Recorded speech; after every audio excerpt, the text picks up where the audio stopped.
네, 국무총리께 질의하겠습니다.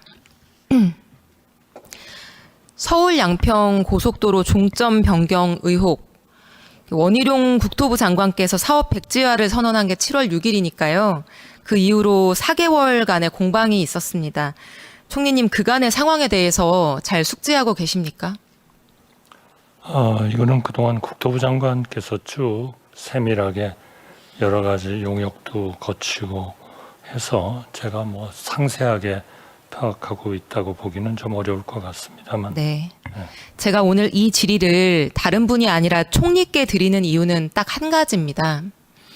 총리께서 이 문제를 국토부에만 맡겨두고 살피지 않으신다면 이 민생 사업은 출구를 찾기가 어려운 상황이기 때문입니다.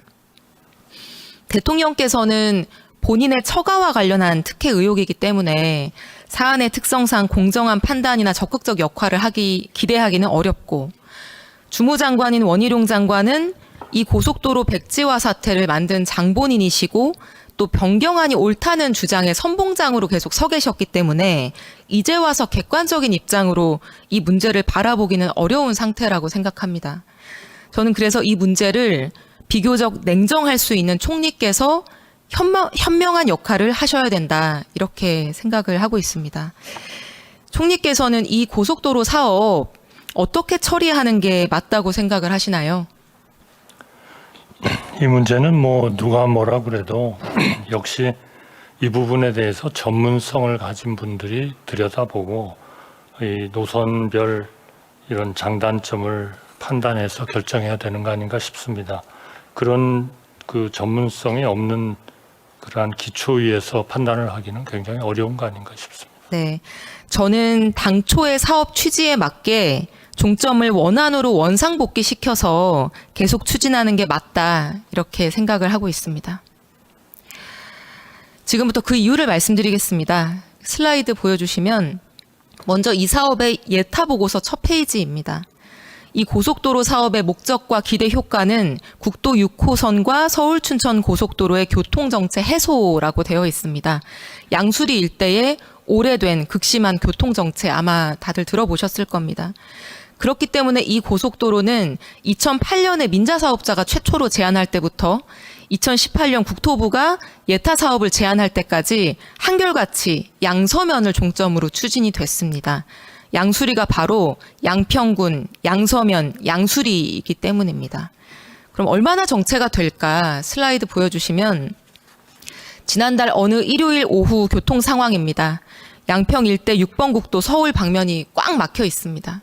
다음 슬라이드 보여주시면 같은 날 같은 시간입니다. 서울 춘천 고속도로 서울 방향의 모습입니다. 정말 차가 많이 막히지 않나요?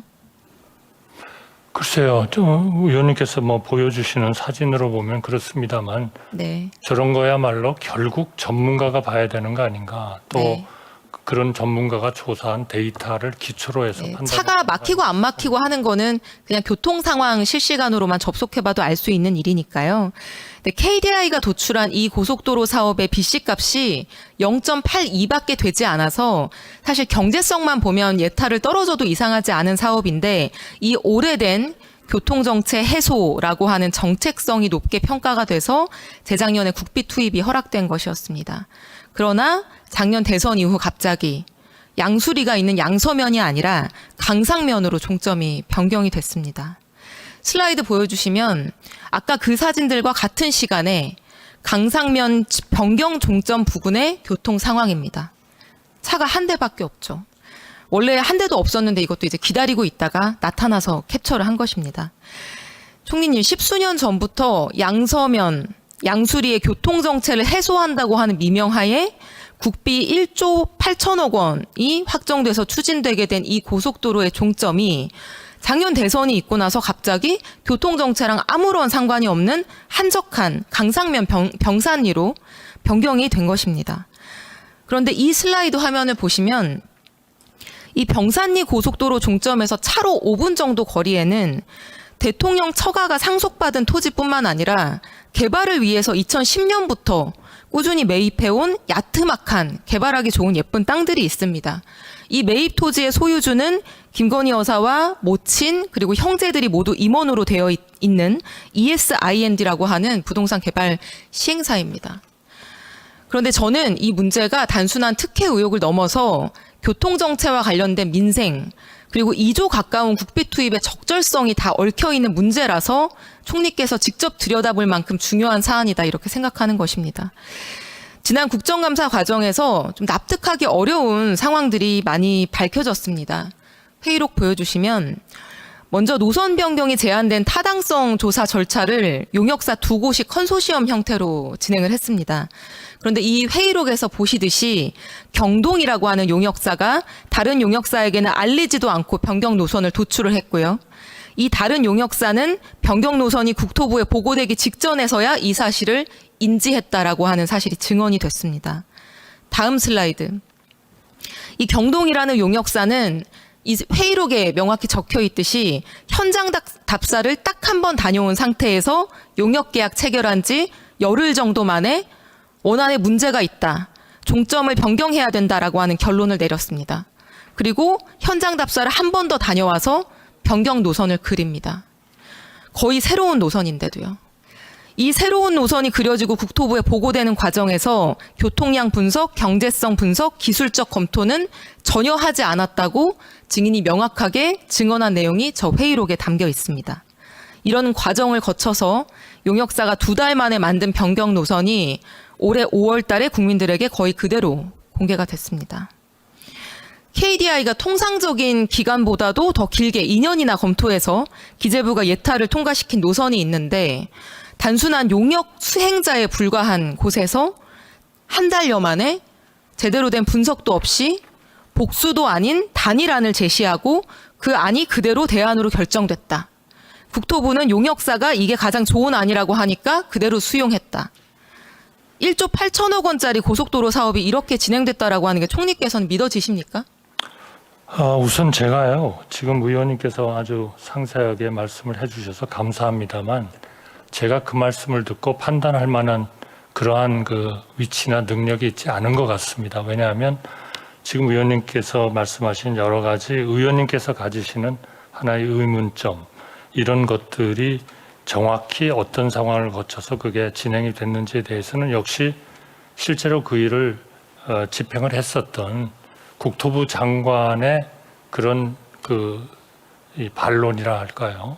설명이 있어야 될 것 같고 그것을 다 들은 어떤 제3자적인 그런 전문가적인 그 검증을 해줄 수 있는 그런 분들의 판단이 있어야죠.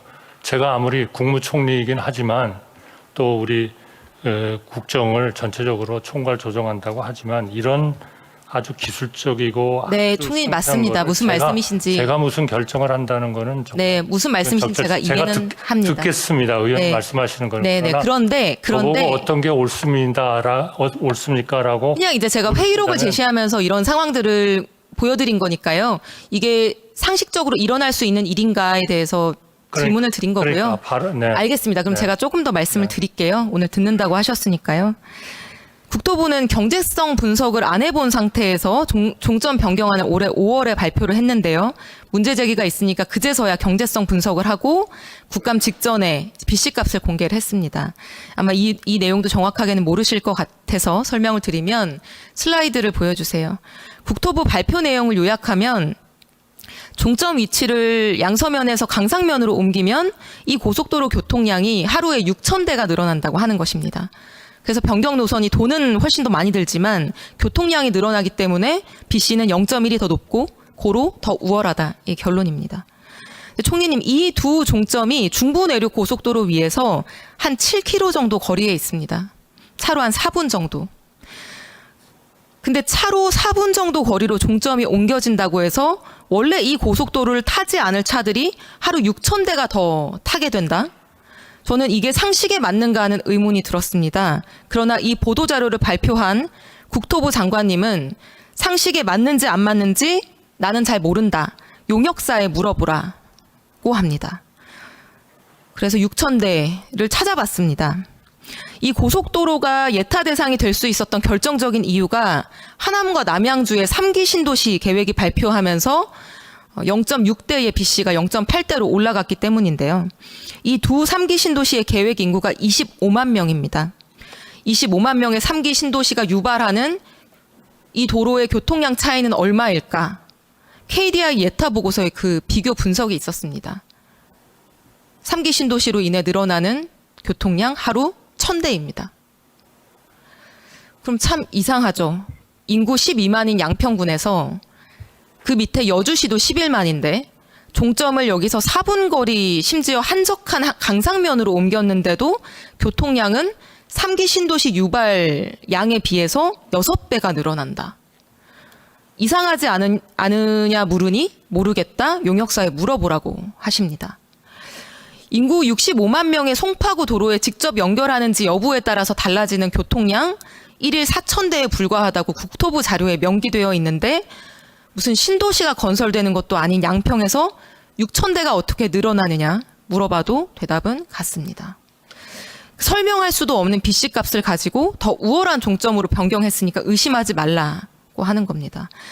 이런 식으로 4개월이 흘러갔고 저는 국토부의 이러한 대응이 이 사건을 필요 이상으로 계속 키워왔다고 생각합니다. 총리님은 여기에 대해서도 특별한 의견은 없으십니까? 저는 초지일관 말씀드리고 싶은 것은 이 부분을 의원님께서 이렇게 가지시는 의문이 있으신 거니까 의원님께서 믿을 만한 그러한 제3자를 통해서 이런 총리님. 합동 검토를 하시는 네, 방법밖에는 이게 사실 6월 말부터 네. 그 많은 사람들이 관심을 가지고 한때는 들썩들썩했던 사안이 아니겠습니까? 저는 총리님께서 조금 더 관심을 가져주십사 이 질의를 드리는 것입니다. 네, 관심은 갖겠습니다만 네. 역시 네. 의원님 고속도로 종점 변경 논란 처음 발생했을 때 정부 여당이 날파리 선동이라고 했었습니다. 주된 근거는 이 처가 땅은 수변구역이어서 절대 개발이 불가능하고 그래서 주변에 고속도로 할아버지가 들어와도 누리는 가치 상승이나 개발 이익은 0이라고 하는 논리였습니다. 그게 사실이면 진짜 날파리 선동이겠죠. 그래서 저는 수변구역에서 개발된 사례 또는 수변구역이었다 지정 해제된 사례 많이 제시했습니다. 국토부는 나중에 이르러서 수변구역뿐만 아니라 특별대책지역의 이중규제를 받는 땅이어서 개발이 불가능하다 이렇게 말을 바꿨는데 슬라이드 보여주시면 이 처가 땅 바로 근처 같은 병산리에 동일하게 이중규제 지역임에도 불구하고 개발사업 진행되고 분양되고 있는 실사례가 계속 발견되고 있습니다. 이런 사례를 제시해도 잘못된 주장임을 전혀 인정하지 않습니다. 사과도 하지 않습니다. 상식적으로 개발이 불가능하다면 개발 시행사인 ESIND가 이런 땅을 샀을 리가 없을 텐데도 말입니다. 이렇게 상식적인 문제 제기도 전혀 인정하지 않는 과정 속에서 의혹은 점점 커졌습니다. 인수위 시절에 이를 밝혀야 된다라는 내용도 언론을 통해서 계속 나옵니다. 용역사가 용역계약을 체결한 것이 작년 3월 29일입니다. 종점 변경안이 공식적으로 제출된 시점이 5월 16일이고요. 대선 직후 인수위 운영 시기와 거의 겹칩니다. 그런데 이 논란이 발생하고 원희룡 국토부 장관께서 사업 재검토를 지시한 6월 29일 올해 이날 국토부 1차관과 2차관이 새로 임명됩니다. 두 분 다 작년에 국토부 출신으로 인수위에서 근무했던 분들입니다. 인수위에서 근무했던 국토부 출신들이 이 종점 변경에 관여되어 있는 것이 아닌가라고 하는 의구심이 그래서 제기되어 왔습니다. 애초 국토부에 의해서 제안됐던 원안 노선을 일개 용역사가 단기간에 변경하고 심지어 단일안만 제시했는데 국토부가 아무 토를 달지 않고 이걸 수용했다라고 하는 국토부의 상황 설명이 너무나 비상식적이기 때문에 오히려 국토부보다 더 힘이 센 인수위의 인사가 당시 국토부와 도로공사를 통해서 용역사에게 변경을 지시했다라고 보는 것이 상식적이다. 이런 말에 저는 공감이 됩니다. 원희룡 국토부 장관은 원래 상식적인 분입니다. 이 의혹이 제기된 직후 상임위에서는 이렇게 발언을 하셨습니다. 이 사안에 대해서 국민적 의혹이 크기 때문에 오해가 없도록 하겠다. 정말 상식적인 말이죠. 그러나 무슨 일이 있었던 것인지 일주일 후인 7월 6일에는 전면 백지화를 선언합니다. 그리고 민주당의 날파리 선동, 국토부 장관인 저를 고발하라, 정치 생명을 걸겠다, 민주당은 간판을 내려라, 간판을 걸고 붙자, 이런 극단적인 언행을 보이셨습니다. 저는 모든 것들이 도무지 이렇게 설명이 되지 않기 때문에 여태까지도 국민 절반 이상이 이 특혜 의혹에 대해서 국정조사가 필요하다 이런 응답을 하고 있는 것이라고 생각을 합니다. 이런 국민적 관심 사안에 대해서 국회가 권한이 없어서 할 수 없는 부분들이 있고 그런 부분은 감사와 수사를 통해서 진전될 수밖에 없는 것인데 감사원은 공익감사 청구가 접수된 지 4개월이 지나도록 감사 개시 여부조차 결정하지 않고 있다는 답변을 감사원장이 하셨고요. 수사기관은 과연 누가 내사라도 진행하고 있는 것인지 전혀 알 수가 없습니다. 총리님 그리고 이 사진을 봐주십시오. 원희룡 장관이 백지화를 선언한 7월 6일 바로 다음 날입니다. 현직 양평 군수인 전진성 군수가 서울에 바로 달려옵니다. 사업 백지화라는 날벼락을 맞고 백지화 철회시키려는 요구를 하는 상황이라면 저라면 원희룡 장관을 먼저 찾아갈 것 같은데 이날 군수가 찾아간 사람은 다름 아닌 이철규 의원이었습니다. 당시 당 사무총장이기도 했지만요. 인수위 때 대통령의 총괄 보좌역을 맡았던 분입니다. 언론에서는 찐 윤핵관이라고 부르는 분이죠. 이 사진 맨 왼쪽에 서 계신 분이 양평군의 안모국장이라는 분입니다. 이 고속도로 사업 담당 과장이었고 강상면 종점안이 포함된 양평군 의견회신을 직접 전결한 실무 책임자입니다. 본인이 맡고 있는 사업에서 대형 사고가 터졌는데 이철규 의원을 만나고 돌아간 다음 날, 즉 사업 백지화 선언된 이틀 후에 과장에서 국장으로 승진을 합니다. 참고로 이 국장은 대통령 처가가 개발한 양평 공흥지구의 개발 부담금 축소 과정에서 허위 공문서를 작성한 혐의로 기소됐고 지금 재판을 받고 있는 분인데도요. 그래서 도대체 고속도로 종점 변경 과정에서 누가 어떤 역할을 했기에 문책을 받아야 할 범죄 공무원이 대형 사고가 터진 상황에서 승진을 하는 상황이 발생한 것일까? 사람들이 궁금할 수밖에 없는 것입니다. 총리께서는 아까 전문가들을 불러서 노선을 결정하면 되지 않냐라는 취지의 말씀을 하신 걸로 이해합니다. 그러나 국토부가 지금까지 원안에는 문제가 많다. 그리고 변경 종점안이 경제성도 우월하고 여러 가지 측면에서 훨씬 낫다라고 하는 말들을 4개월간 쏟아낸 상황에서 앞으로도 현재의 정부하에서 3, 4년 동안 계속해서 용역을 수주하고 도로 분야에서 활동해야 되는 현장에 있는 전문가들이 모여서 만약에 국토부의 의견과 동일한 결론이 도출됐을 때 과연 국토부의 영향을 받은 것이 아닐까라고 하는 의문이 또다시 제기될 수 있는 상황이기 때문에 저는 그게 깔끔한 해법인지도 잘 모르겠습니다. 총리님, 이 서울 양평 고속도로는 양평 군민과 수도권 시민들을 위해서 공적자금 1조 8천억 원이 투입되는 공공사업입니다. 근데 갑자기 설명할 수 없는 종점 변경이 이루어져서 당초 목적한 교통정체 해소에도 별로 기여를 하지 못하고 공연한 의심만 우리 사회에 남긴다면 저는 국가가 엉뚱한 곳에 우리 세금을 써버리는 게 된다고 생각을 합니다. 국토부는 사업 백지화하겠다고 얘기했지만 이번 올해 예산안에 123억 원 설계비 명목으로 편성을 했는데요. 저는 이 사업이 공익에 부합하는 합리적인 노선으로 재추진돼야 된다고 생각을 하고 수십 번을 생각해도 합리적인 노선의 종점은 언제나 막히는 그곳 2008년부터 계속 추진되어 온 양서면이라고 생각을 합니다. 지금이라도 국토부가 변경 종점 옳다라고 하는 고집을 버리고 양서면을 종점으로 상식적으로 이 사업 재개하도록 관심을 좀 가져주시겠습니까?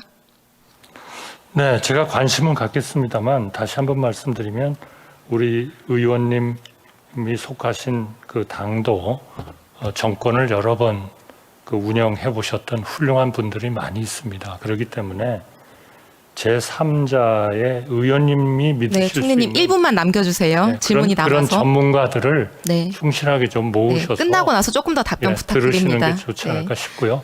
법무부 장관님, 네, 지난 7월 26일 법사위에서 답변하신 걸 보니까 이 서울 양평 고속도로 수사 관련해서 어떤 압력을 가했다는 제보라거나 양심 선언이라거나 이런 비슷한 정도의 어떤 단서라도 있어야 보통 수사를 하지 않겠는가라고 반문하신 거를 봤습니다. 여전히 이 사안이 수사할 필요도 가치도 없다고 생각하시는 입장이십니까? 개별 사안에서 제가 의견을 낼 문제는 아닌 것 같아요. 고발도 하신 사안들 아닙니까? 네, 그런 의견을 법사위에서 내셨길래 아니요, 의견을 낸 게 아니라 그게 의원님은 제 답변만 보셨나 본데요. 앞에서 굉장히 여러 가지 일반론적인 질문을 하셨죠. 네. 그분은 안 보신 것 같네요. 네, 그 의견은 동일하신 거죠. 네, 아니, 제가 구체적 사건에서 의견을 내란 말인가요? 알겠습니다.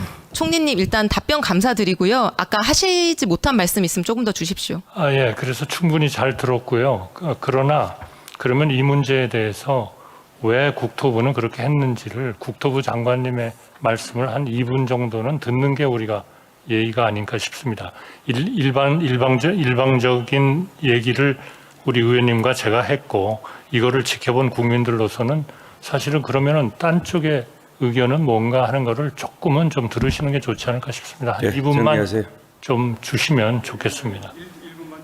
그 뭐 다 한 얘기 또 해요? 아니 1분 넘기지 않겠습니다. 그러면 조금만 주시죠. 한 1분만. 예, 그래요. 넉 달 동안 주장을 했는데 노선에 대한 논란은 있습니다.